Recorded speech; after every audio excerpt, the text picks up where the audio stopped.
So we did it. We did it. We got the win this week. We moved to 2-2. We are just ever so slightly out of a playoff race. Let me rephrase that. We are in the playoff race, ever so slightly outside the playoffs. We have the record.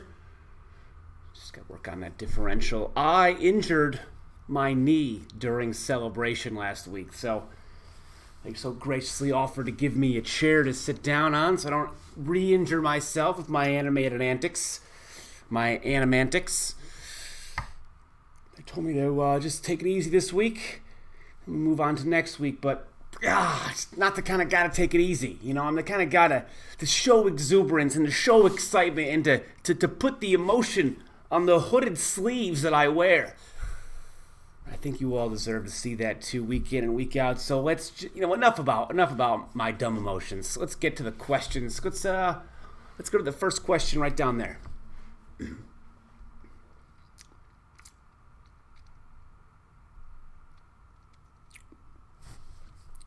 I think the culture around this team has been. Culture is a weird thing. How do you instill a culture around a team? It's just a bunch of dudes playing a sport. Oh, they got a winning culture. That means they win games, all right? If you got players that aren't good enough to win games, it's not their fault they're not winning games. But to call that a franchise did not have a winning culture, it just seems disingenuous, the effort the guys are putting in.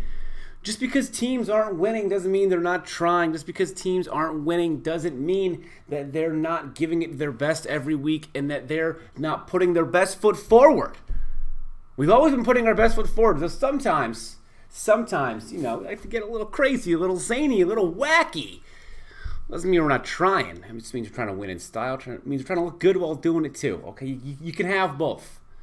Unfortunately, this past week, neither of us did any of that. We both played like doo-doo. I just played like a little less doo-doo. Now, a history of me is I play like doo-doo a lot. A lot of doo-doo in this locker room. A lot of doo-doo up here in the old brain, the old skull house there, the old brain cell, cell like a structure that the brain is housed in, not like a single brain cell. Short answer, yes. Long answer, that thing I just said. We've always had a winning culture. We've always had a culture of unity and togetherness, but now we're doing it while not being 0-4. We've actually won as many games as we lost. We're not having a horrific start to the season, which means we have half the season left, and we are right in the playoff hunt. So you write the headlines you want to write about that, but I think we're on the right track, definitely. So let's just get to the next question. Let's go over here.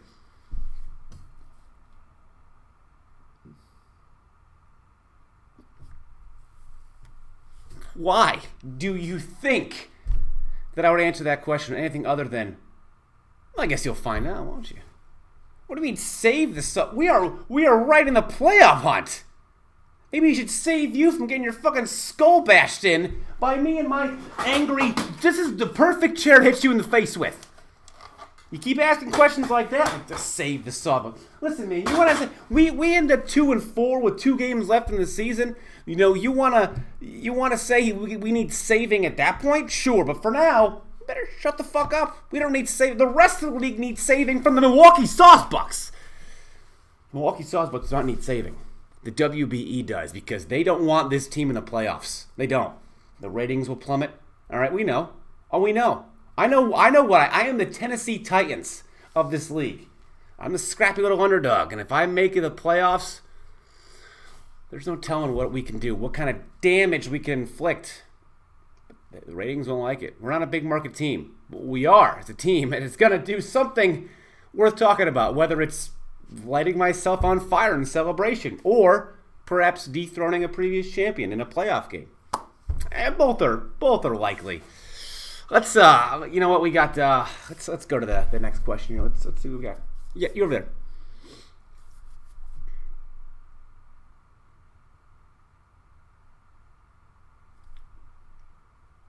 Yeah, I'm just not a big fan of Stahl.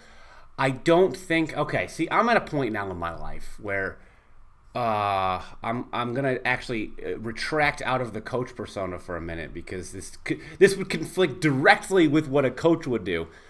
Me, human, as a person, I don't like playing stall. I play games at this point in my life to have fun. I have. It's gonna sound, reductionist, but I have a life outside of this. Right? I have a family. I have a house. I have a business. I have another job to take care of. So I don't want to do things that I don't enjoy.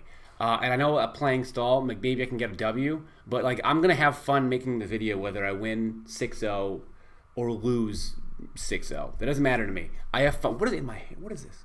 What is this? What is that? I have fun regardless of kind of the result of the game. So I don't want to detract from that fun, having a miserable 30 minutes of running out of clock. And if there was like money and prizes on the line, absolutely, you do whatever you can to win. So I don't fault any of the coaches for playing stall. I don't. Everyone finds joy in other things. There are a lot of people who equate fun with winning. They don't like losing. I don't like losing either. Especially. So the one thing that I'm really good at is bowling. It's not a very high profile thing, but I don't like losing in that. But I'm also not like a piece of shit about it. If I'm a gracious loser in person. If I'm losing, I'll congratulate the person for winning. But there's some people that they have a way more competitive mindset. And some people, especially on YouTube, right? You'll see comments of people going like, "This person's bad. How do they get into this league?" Battling skill and being in a league are not the same thing. I don't know how people equate them, but there are a lot of content creators, especially that they base a lot of what they do content creation wise on their ability to play the game. So they're racking up W's that is directly correlating with their ability to play the game. So they find joy in that, they find success in that, and that's what they want to do, then so be it. I'm never going to fault the person. Now, if I ever lose this stall in a video, I'll probably make a video where I'm just yelling and screaming because people like that, and I need to get my inner rage out some way, in a healthy way, so I might as well make a few extra dollars doing it, you know what I'm saying? Do I feel my fan-focused mentality gives me an edge?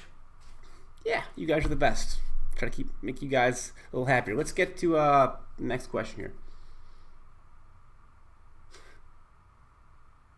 You don't want that. The whole reason why I grow this whole thing out is because I'm lazy.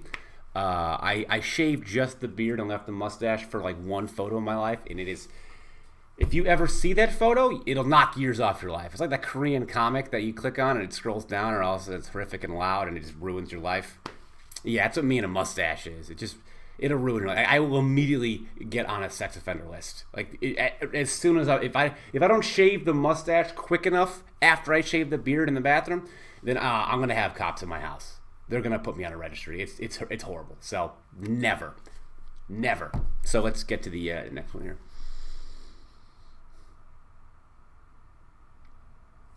I'm gonna recede back into the coach persona now. How does the franchise view? It's 1 star, but motherfucker, he is the top 5 in kills.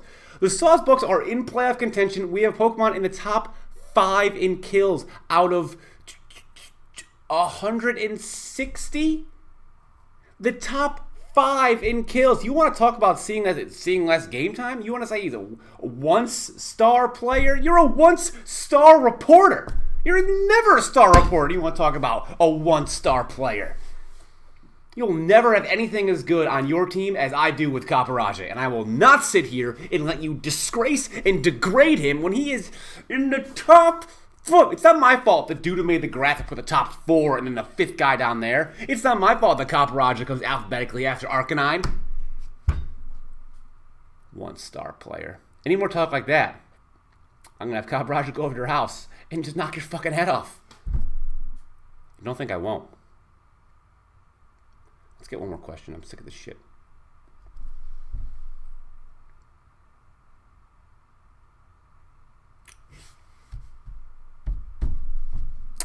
I contribute the untimely crits to a pact that I made once long ago. I played a man named George, Skeptile MC, and the Sawsbucks sacrificed future luck to get luck that 1 week against George. We were the ultimate underdog, and we won.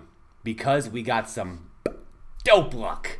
And sometimes you do what you got to do in the present, I still think about that game. So I think I made the right call in telling my team to do what they had to do to make sure we get a win that week. And it turns out it was not actually steroids or boosting the stats of Pokemon illegally. It was praying to the Hex Gods and sacrificing future luck. So I am willing to take that burden myself. I am willing to own that responsibility. Though, our players do think they're the best Pokemon to ever grace the field, so I'm sure their hubris doesn't help, but that comes from the top, right? That's here. They get that from here. I tell them all the time, we're the best that's ever lived, the best that ever will live. Don't let anyone ever tell you otherwise. So they're kind of force-fed that mentality. That being said, it's time for me to force-feed you the end of this video. Whether you want it or not, it's coming. Title of your sex tape.